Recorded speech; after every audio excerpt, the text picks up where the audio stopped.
Selamat malam sahabat Komsos yang terkasih. Ketika malam mulai beranjak, suasana mulai menjadi tenang dan hiruk pikuk hari perjalanan menghilang. Mari kita duduk sejenak dan merenungkan sebuah rahasia yang sering luput dari pandangan kita. Di manakah sebenarnya kebahagiaan sejati dapat ditemukan? Banyak orang menganggap kebahagiaan sebagai sesuatu yang jauh, sebuah anugerah yang datang di akhir hidup, atau sebuah hadiah besar yang turun dari langit.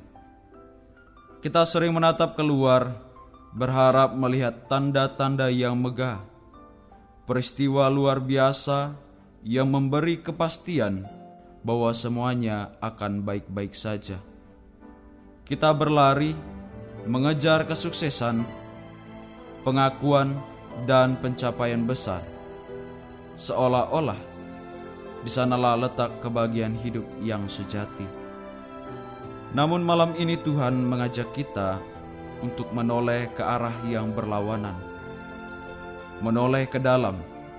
Kebahagiaan tidak datang dengan tanda-tanda yang mencolok, karena Ia sudah hadir di tengah-tengah kita, lebih dekat dari yang kita bayangkan. Kebahagiaan bukanlah sebuah tempat yang harus dicapai, melainkan keadaan hati yang terbuka bagi kebenaran dan kasih. Ia bersemi di ruang batin yang hening. Ketika kita berhenti mencari keluar dan mulai mendengarkan suara lembut di dalam diri. Perhatikan hati kita malam ini. Apakah ia masih dipenuhi oleh keinginan yang tak kunjung usai, oleh kegelisahan akan hal-hal duniawi? Ataukah ada ruang damai di sana, tempat di mana kita bisa merasakan kasih yang menenangkan? Di sanalah kebahagiaan mulai tumbuh.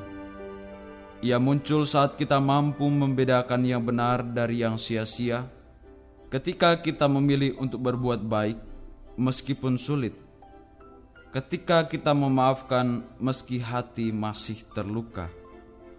Kebahagiaan bukan hasil dari usaha besar yang memukau, melainkan buah dari kesetiaan kecil yang dijalani setiap hari. Sebuah senyum yang tulus, sebuah doa sederhana, sebuah keputusan untuk tetap mencintai di tengah kegelapan. Malam ini, biarkan semua pencarian yang melelahkan itu beristirahat. Duduklah tenang, hirup udara dengan perlahan, dan sadari bahwa kebahagiaan sudah hadir dalam hidup kita. Menyapa melalui ketenangan, berbicara melalui nurani, mengalir dalam setiap denyut nadi. Selamat malam sahabat. Mari kita rawat hati, karena di sanalah kebahagiaan terdiam. Di tempat yang paling sunyi dan pribadi, di ruang batin yang tak tersentuh oleh hiruk pikuk dunia. Semoga malam ini, sebelum mata terpejam untuk beristirahat, kita dapat merasakan kebahagiaan hadir dalam balutan malam yang damai dan tenang. Salam damai, Tuhan mengasihimu.